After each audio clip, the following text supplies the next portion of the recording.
Hi, I'm Bradley White reporting from the Quill. Today we're interviewing some of the candidates for this semester's SGO. Jessica Farfoglia, why don't you start by explaining to us a little bit about who you are and why you're running for the SGO? I'm a big people person.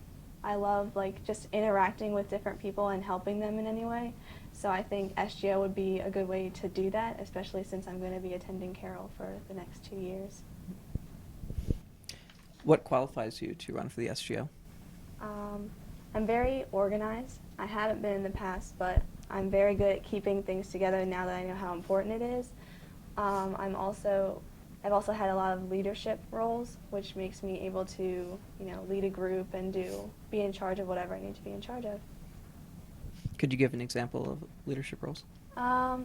Well, when I was my senior year of high school, I was working with the preschoolers in the preschool program, and so we each took turns being like a head teacher. So I was in charge of a lot of the lesson plans that we provided for the preschoolers, and also drama club and writing club. I was kind of secretary, so I had to kind of take charge in some of the situations.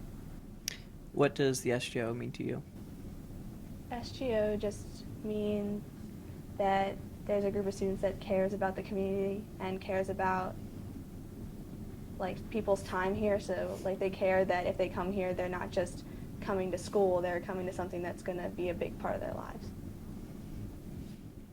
What do you think makes a good leader? Someone who can take control of the situation, whatever it may be. Also somebody that people can look up to and see as a leader, because if you're in a leadership role and nobody sees you as a leader, then you're not really doing any good, because nobody's going to want to listen to what you're saying. Can you give an example of someone who you looked up to as a leader? I'm going to go with a cliche of my mom was a very good leader. She's in charge. She was in the Air Force, and so she had to take charge there, being one of the few women that she had to be around. So she was in charge of a lot of men, which is hard to do when you're a girl. She works at AAI now, teaching people in the Army how to use the new technology, so she has to kind of take charge and not order people around, but give people some commands to make sure everything gets done on time and the way it needs to be done.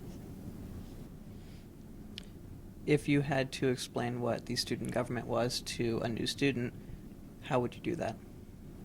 Kind of like a support system, I would think, because you can go to them with any questions, and they're open-minded, so you don't need to be afraid to go and ask them questions. Just kind of like another resource that you have coming into Carroll. What are your thoughts on diversity? I think there should be more. I think that we should allow we shouldn't have a lot of limits to who can be involved, and I find it very sad that there still are limits, even though when our nation first started, there weren't as many limits as there are now, and it's just, I think diversity is a very, very important thing to have. And why should students vote for you in the upcoming election? Because I'm easy to talk to, I'm very open-minded, so there's no idea that I won't consider. So if anybody has a suggestion or needs any help, I'm always open. And I'll do my best to make sure everything gets done the way it needs to be done.